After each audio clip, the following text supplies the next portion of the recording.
नमस्ते बहनों, आज हम नवग्रह की कहानी सुनाएंगे। तो कहानी इस प्रकार है, सो सुनिए। एक गांव में एक भैया और एक बहन रहती थी। बहन की शादी हो चुकी। भैया अपनी बहन से मिलने जा रहा था तो रास्ते में उसे सांप पड़ा कि मैं तुझे डसूंगा।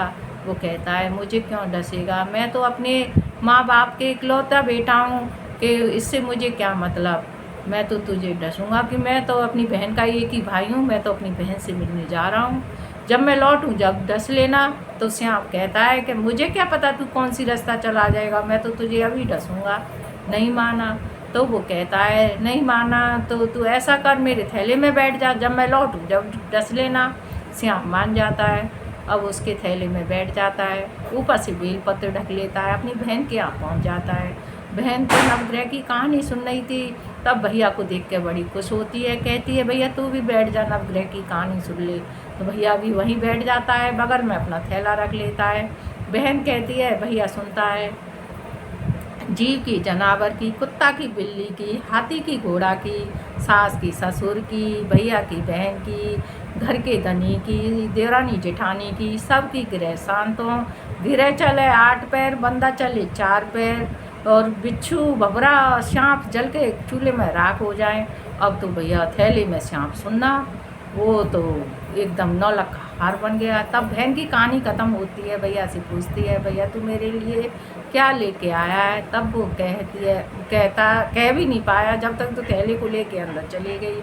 अब तो बहन ने देखा तो उसमें तो ऊपर तो संतरे केले रखे और तो बच्चों को बांट दिए, नीचे देखा तो कीमती हार नौलखा रखा उसमें।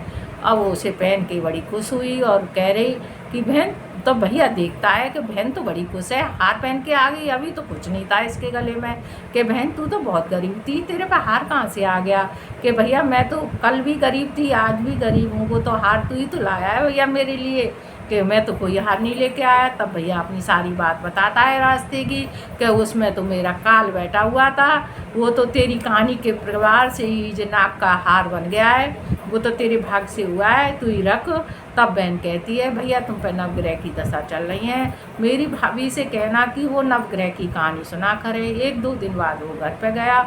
तब अपनी बहू से कहता है कि 1 घंटी पानी ले आओ, थोड़े से चावल के दाने ले आओ, चावल चीनी के दाने ले आओ, हम पर नवग्रह की दशा चल रही है, तो मैं कहूँगा तुम सुनना, तुम कहना मैं सुनूँगा।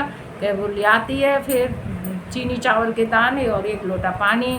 वो कहता है, वो सुनती है नवग्रह की कहानी, के कुत्ता की, बिल्ली की, हाथी की, घोड़ा के, घर के धनी की, सास की, ससुर की, भाई की, बहन की, संग की, सहेलियों की, सबकी गिरह शांतों। ग्रह चले 8 पैर और बंदा चले 4 पैर, और सब सांप और बिच्छू बबरा सब जल के चूल्हे में राख है जाए। ऐसी कह के फिर शनिवार, इतवार, सोमवार, मंगलवार, बुधवार, बृहस्पतिवार, शुक्रवार, शनिवार सबको नमस्कार, धरती माता को नमस्कार, सूरज भगवान को नमस्कार, ये सब कह के उसकी ग्रह शांत हो। जैसे बहन की ग्रह शांत हुई, जैसे हर किसी की ग्रह शांत होना। बोल ग्रह माता की जय, बोल सच्चे दरबार की।